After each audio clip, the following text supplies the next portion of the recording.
What struck Paul Hjelm first was how long it had been since he'd sat in a patrol car with flashing blue lights and a wailing siren. Now he was squeezed into the back seat between two uniformed cops and a plainclothes detective, who looked exactly like him. He leaned forward and placed his hand on the driver's shoulder, just as the car burned rubber, pulling out abruptly onto Butscherkeleaten. "I think it'd be best to turn off the siren," Hjelm said. The driver reached out his hand to push the button, but that didn't bring silence. The squealing tires and the furiously accelerating engine kept the noise level high. Hjelm studied his plainclothes colleague. Svante Arnsson was clinging to the little strap that hung from the roof. Are there really straps hanging from the roof in modern police vehicles? Thought Hjelm, thinking that was probably not what he should be thinking about right now.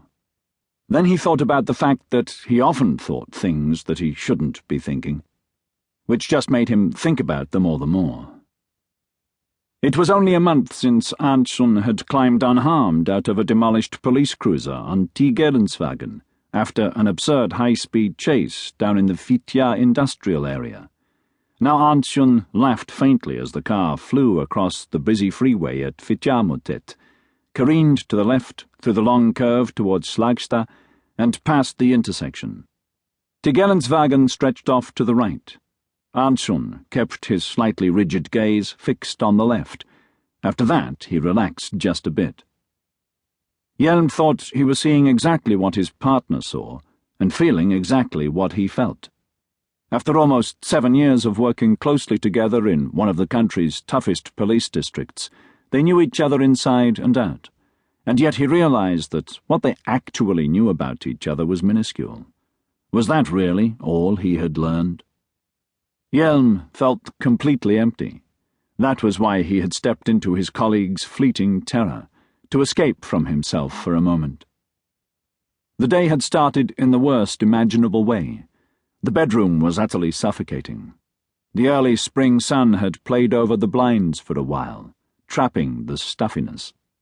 With a stiff, persistent morning erection, he had crept closer to Sila, who, as unobtrusively as possible, had wriggled in the opposite direction.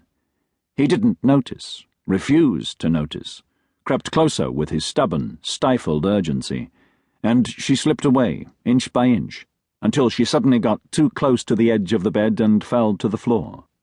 He bolted upright, sitting up in bed wide awake, his erection abruptly lost. She quietly got up off the floor, shaking her head, wordless with fury. She stuck her hand into her panties and fished out a pad soaked with blood, holding it out toward him.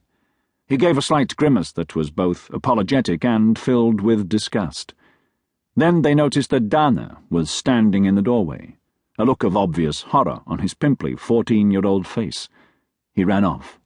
They heard a key turn, and Public Enemy started rapping full blast. They exchanged looks. Suddenly they were reunited by a bewildered sense of guilt. Sila dashed out of the room, but knocking on Dana's door was pointless.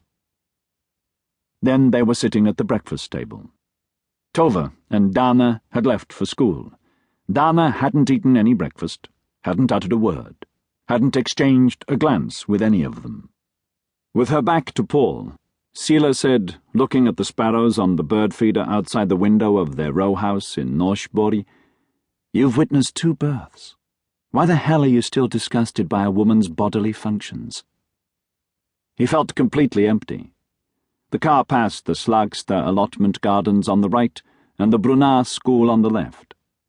It made a sharp left turn down toward Hallunda Square. For a moment he had Arnsson in his lap. They exchanged tired glances and watched as the truncated but crowded stretches of Lindwagen, Kuhnwagen, Hampwagen, and Havrewagen flew past outside the window. The street names, flax, grain, hemp, oats, were like a textbook on agronomy. Everywhere loomed the antithesis of the agrarian society. The brutally unimaginative facades of the identical tall apartment buildings from the 60s and 70s.